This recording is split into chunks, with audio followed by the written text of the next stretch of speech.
Yeah. All right, let's go to a comment that comes to us from Dr. Douglas Yarborough. And again, if you're listening on the phone, press 0 to get your question in, and you can continue to watch this on Bright House 622, Nology 18, or Verizon 44. All right, here's the question. I am concerned about the lack of maintenance of the butterfly garden area of Howard Park in Tarpon Springs. Why has it fallen into such a poorly maintained state? What are the plans to resume care for this area? Norm, that's for you. Well, as we've talked about even earlier, all the decline in revenue has required the board to look at every year. There's no sacred cows, Al. This money is impacting everything, and everywhere you have to look at cuts, and unfortunately parks and areas like that have taken its hit as well. And believe me, this certainly for me, and again I think I speak for all, we're trying to figure out how to do our best with what the declining revenues that are happening. And there's a lot of angles to look at. I know that probably one of the best ways there, and I think Chairwoman Latvalum noted, was the volunteer pickup, and where folks who are really interested in that could volunteer a little bit of time and help improve them. Whether all that impacts a butterfly garden, it's not just the tax revenue to keep it up. There's a lot of other impacts on it. So to keep them up, Dr. Yarborough, if you're listening, if you'd love to volunteer, we'd love to have you for it and to help us out with it and do that, because I think for those things, we've got to get down to, and I think we are, and the board has been, even pre me getting here, of course, working on needs versus wants, and not as much, we can't apply the revenue to the wants, where more revenue has to be more focused on needs, and indeed we want the butterfly, things like that, but that's where the volunteers can help us pick up the decline, and I would encourage Dr. Yarborough and anyone who wants to jump in on this, by all means, please contact our volunteer office. We could use your help. And Bob, let's step back just a little bit, because we're talking about cuts. Give us an example, and I'm not sure whether you delineated them before, you may have, but Phone Phyllis also says she wants to know, tell me more specifically about what are we talking about, the possible cuts that you may have to make, at least things that might be on the drawing board. Well, we're looking at a gap between revenues and expenditures of $21.5 million. Okay. And that's countywide.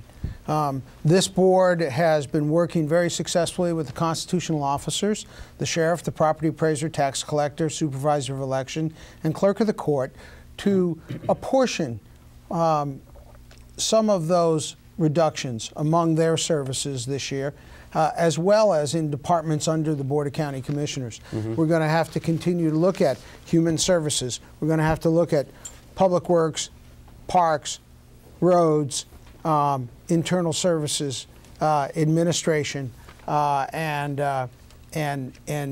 all the services that affect our community. Sometimes you hear businesses say, we've gone to our departments and we've said, and I'm thinking in particular in the city of Tampa, because just talked to their newly elected mayor the other day, and he said, I've told all my department heads, give me a worst case scenario, 15% across the board cuts, not quite as bad, 10%, 5%. Have you done that yet? We have. We've been doing that the last several years. Okay. And rather than apply an across the board cut, we ask for very deep cuts, and we have been selective in taking those cuts and recommending them to the board. Sure. And the board has come back and prioritized services as most important and areas where they think further cuts might be taken. When you were all elected, did you think that you were going to have to do this part of the tough job too? I mean, I don't think any of us thought we were going to be where we are now, are we? No.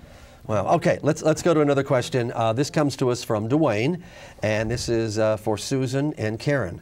What is Pinellas County doing to promote new business growth? And Susan, we'll start with you. Thank you. Well, first of all, we're trying to keep the businesses we have. Oh, yeah. We just had a report yesterday from our Economic Development Department, and they're working with local businesses, anyone who requests help, to help them expand their business, giving them assistance to expand their business, or to keep them here, finding ways to help them reduce their costs so that they can stay in business.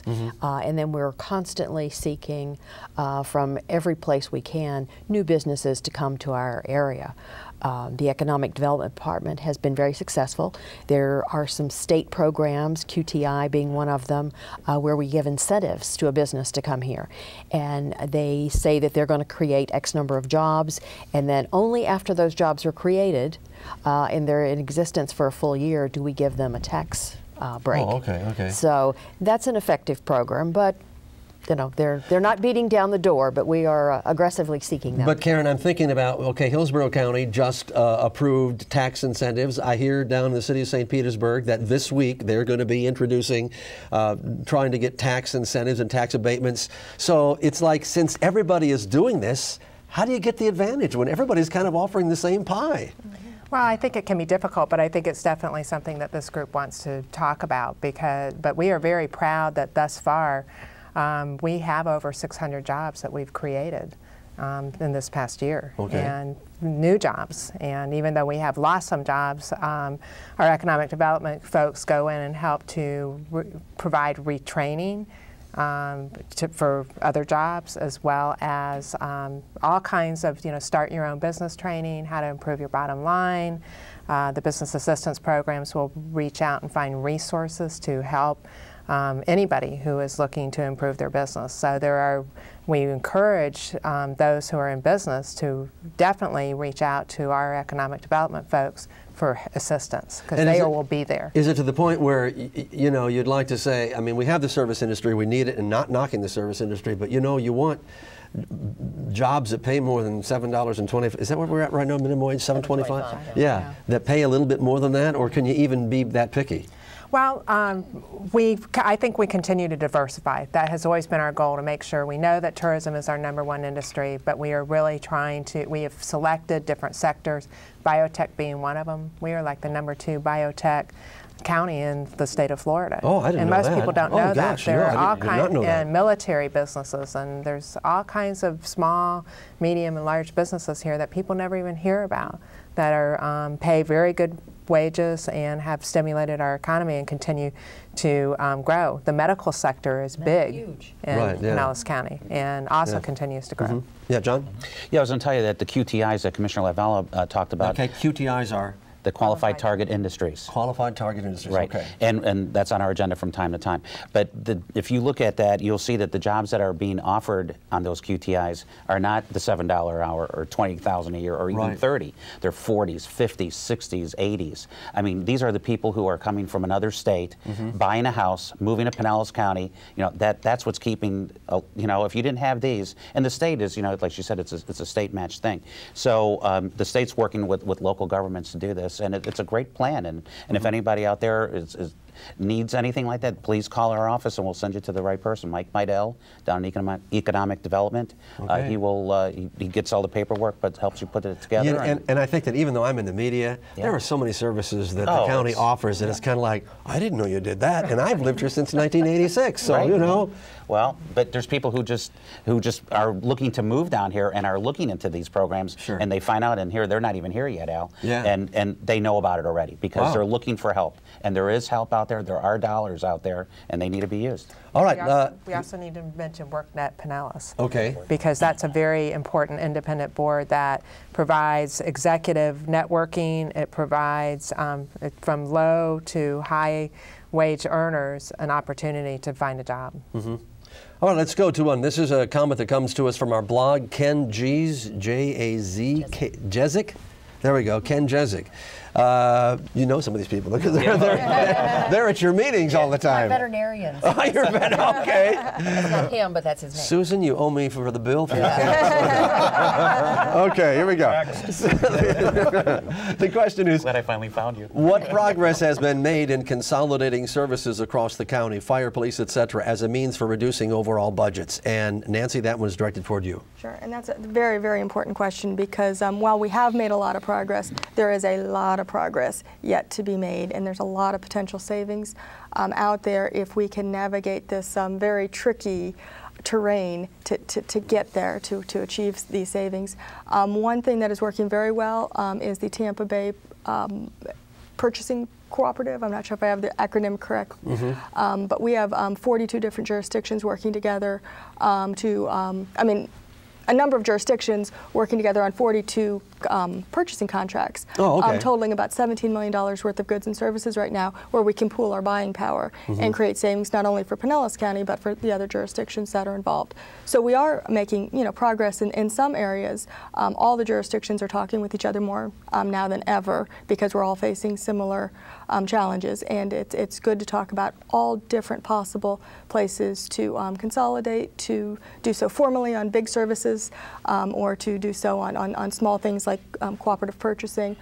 When it comes to fire districts, I think that was part of the question. Sure. That is a very, very big piece of this equation, and there's a lot of potential savings there, but it's a very complicated field, and we have all the different city jurisdictions provide their fire services. We have independent fire districts that have been created through voter referendum. Right. So in order to achieve some of those savings, we have to get a lot of players at the table, and some of them require legislative changes as well. So those talks are ongoing, and we hope to, we've made a few small steps, but we hope to continue along that line so we can well, create and it's some not only savings. that, you have emotion that we didn't mention here, because I remember doing a debate with you in Eastlake. In Eastlake, they cherish their fire department. So getting some of these places to talk about trying to consolidate is, I mean, it is the holy grail. Ken? Yeah, but I think these economic times are driving us towards more cooperation. Like a few years ago, you couldn't talk about consolidation the way that we're talking about now. Right. One thing that the average citizen might not be aware of is that out of our general fund,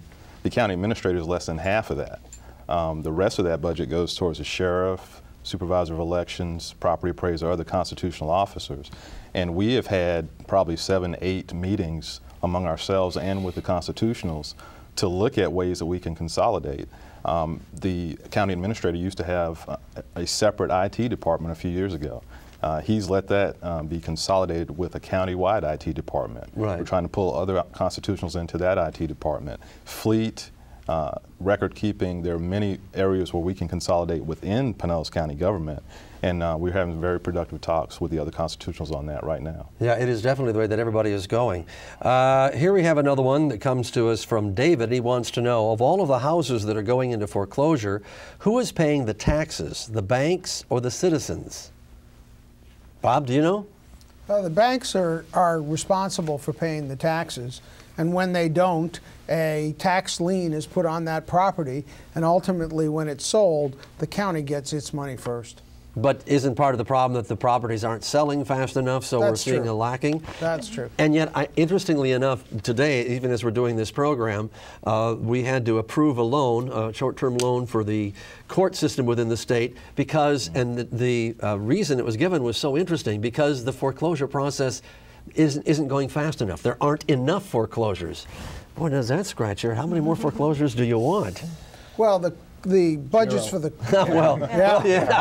the budgets for the court this year were predicated on the fees that come from processing foreclosures, and that hasn't moved as quickly as they had projected in terms of those revenues.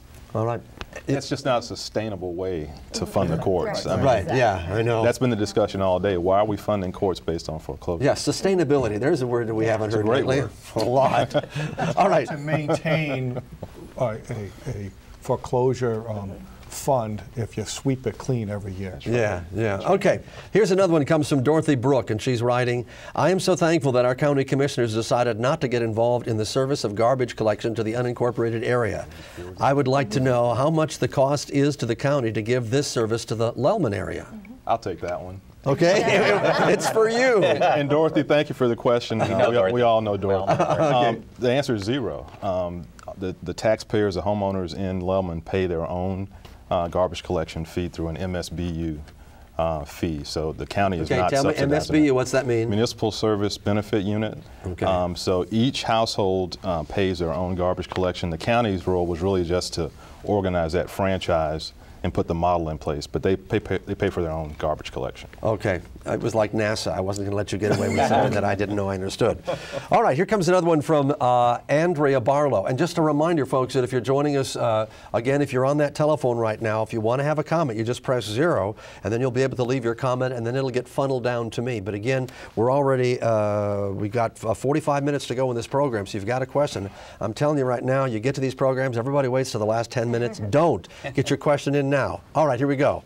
I am writing as a resident and taxpayer of Pinellas County. I have followed the severe budget cuts that Pinellas County Animal Services has experienced over the last 2 years.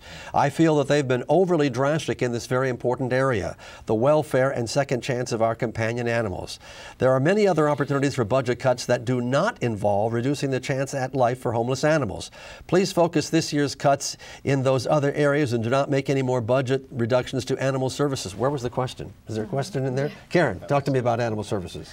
We've, in looking at all the different departments and services, we recognize at this point in time that there are some areas where further budget cuts just can't happen because it will really start to have an awful effect. And in animal services, and I have to speak from a personal standpoint, I feel that we've come to that edge where if we make any further cuts, then because we've already decreased the amount of days before for adoption and for all kinds of different other changes that we've made.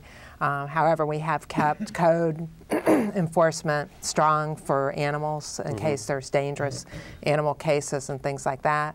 But it's, and we've also ramped up the volunteer program big time at the animal services. But I do personally feel like we have reached the point where any drastic further cuts in animal services could be harmful.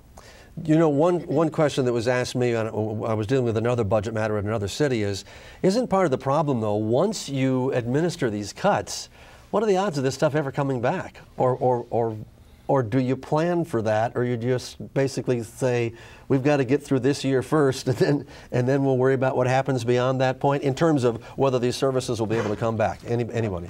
We are calling what we're doing right-sizing the county government so that it's sustainable in the near future. It's going to be a very long time before this over $100 million that we've lost out of our general revenue budget comes back to us. The caps that have been put on us by the legislature, when property values do start to increase, we can't even recapture all of that increase anymore like we did in the past. So it will be a very long time. So what we're doing is right-sizing the government so that it is sustainable, providing those services that our charter calls for or that are mandated by the federal or state government. So where do you think the breaking point is when the legislature can stop mandating or stop passing on the expenses to local cities and local counties? Because we are certainly seeing it on a national level that this is a huge debate whether the people that are above us can mandate that you as county commissioners provide certain services even if you don't have the money to provide those services. 3 years ago. Okay. Yeah, 3 years ago. I've always challenged folks who live here in Pinellas County to think about how much they pay in real estate taxes versus how much they pay in income taxes, and then talk about the services that touch your daily life. And most of them are provided by your local real estate taxes. And so I believe you get good value from your local government who is struggling to make sure that the roads are paved, that you can flush your toilets, that you can go play baseball on the Little League fields, to every asset, having your animals picked up and code enforcement. The list could go on, but everything that you do in your daily life is touched by local government. And I think we're doing as good of a job as we can, but we can't take further cuts from the state and the feds and having it be passed back to us. We can't afford to do that. But you know it's coming. We do. I mean, am I being facetious or not? I think that's important to get out there, though, is the impact of the unfunded mandates that come down to the local level. A lot of folks aren't aware of that, and that a lot of the spending that goes on is mandated by the state, and we don't have a choice. And although we may feel within ourselves that we could provide that particular service at a less cost, we don't get that option.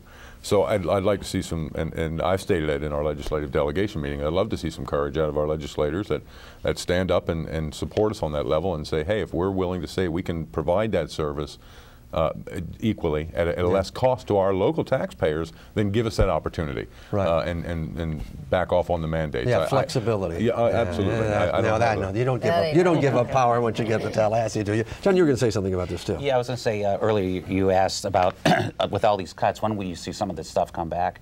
We already know that next year, we're not even out of this year, but we already know next year that we're looking at probably about a $9 million shortfall already. We're not even out of this year. It's just like last year after we cut $40 million, we knew that this year we were already in the hole. And it's 21.5 million, as Bob said earlier. We already know next year is going to be 9 million because there's going to be at least a 6%, 3 to 6% decrease in property values.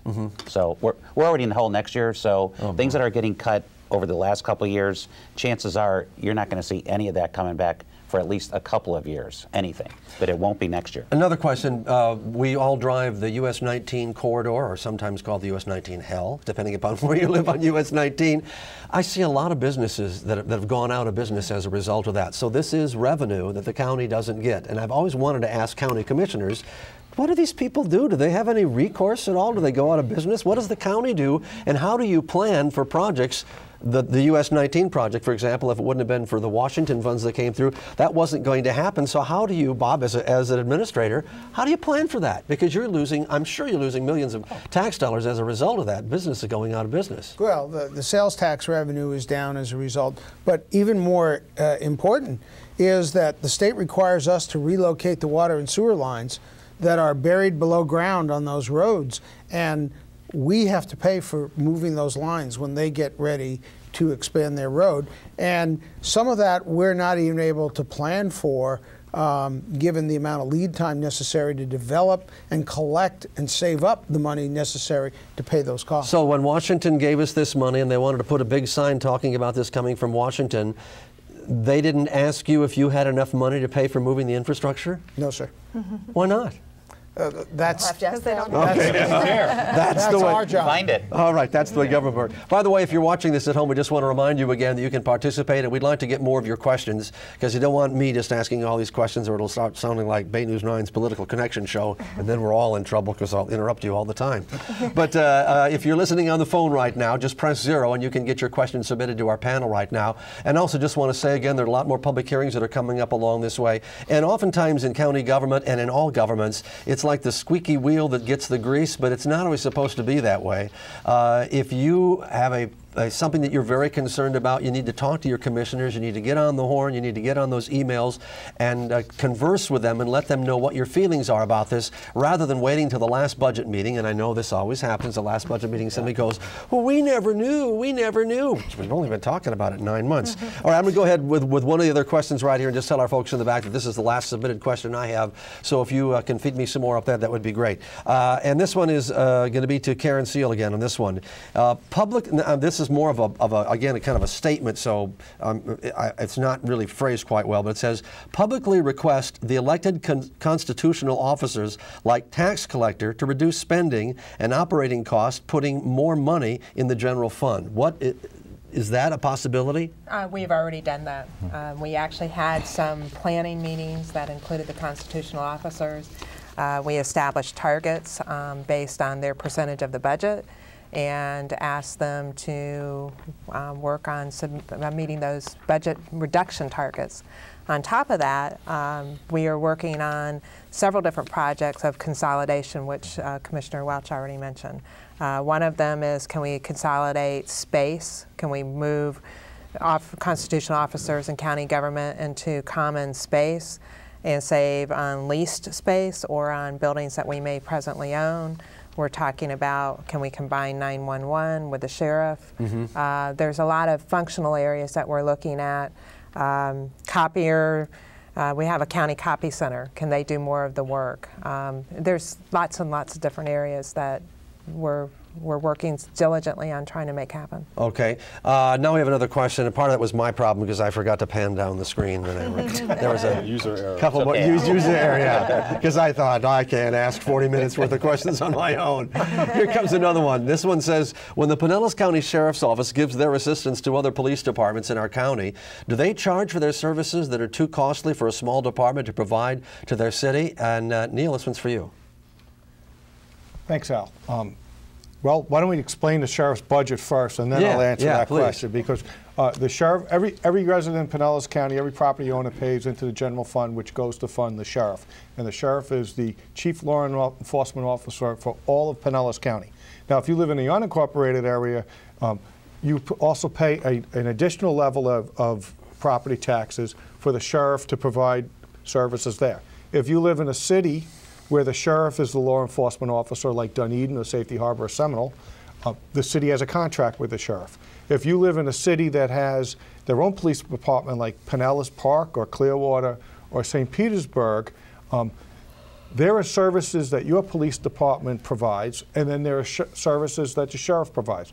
A great one is the jail. There's only one jail in Pinellas County. The sheriff oversees that. So to get to your question, if we're providing services, if the sheriff's providing service to the city, do they pay for it? Yes, some of them, like evidence or the jail. If you have an emergency and you need police backup, the sheriff goes. We don't send you a bill after that. That's part of the county-wide effort on law enforcement, and that's his job to back up all police forces.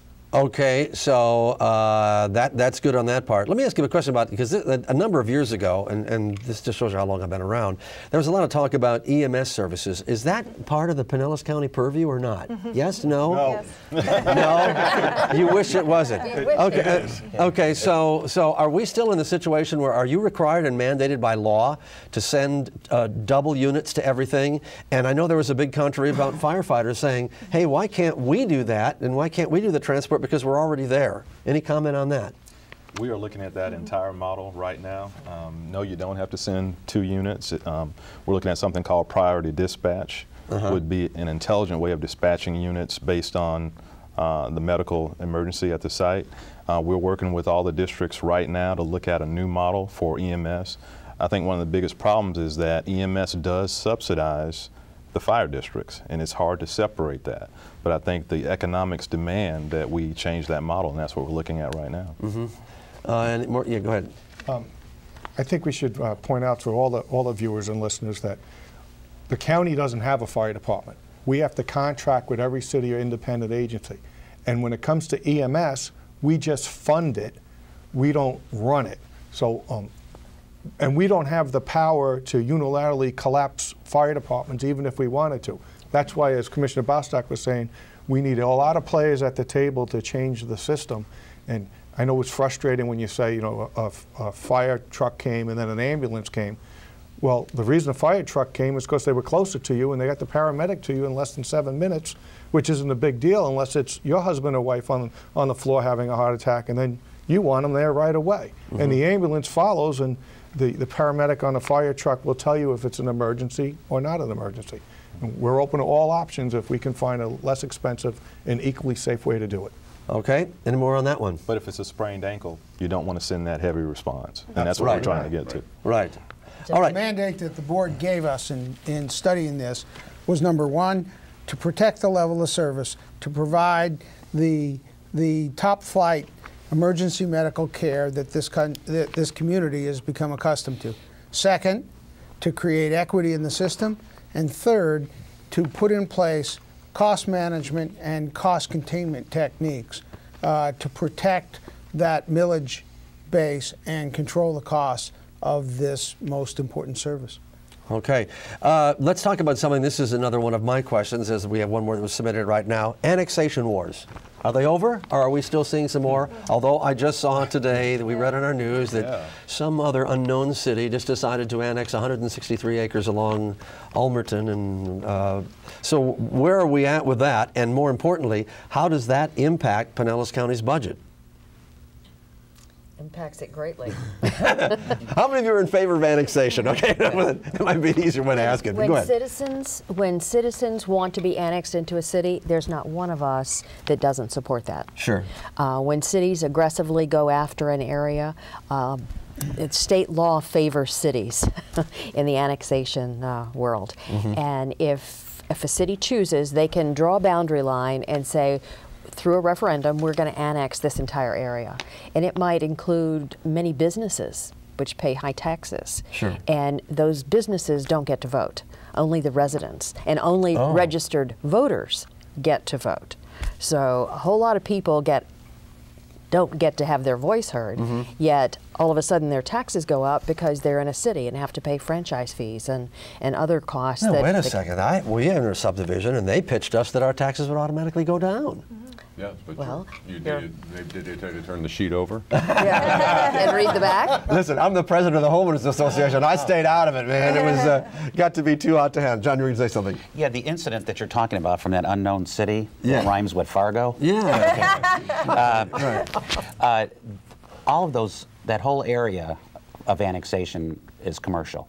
Okay, there weren't any homes in that. Okay. Okay, and what they have to do by law, that they have to go and get signatures and the approval of a more than a majority, more than a simple majority of the business owners, and the city of Largo had done that. And what happened last night, it was a 6-to-1 vote, I believe, on Right. to pass it. And the city of Largo had done a ability to serve report, which comes through the Pinellas Planning Council, and everything. The ability to serve is exactly what it means. The ability to serve it with water, with sewer, with fire, with the cops, the whole thing, and that passed unanimously. Now, it went to the city council. And the people came who supported it, and the people came who didn't support it.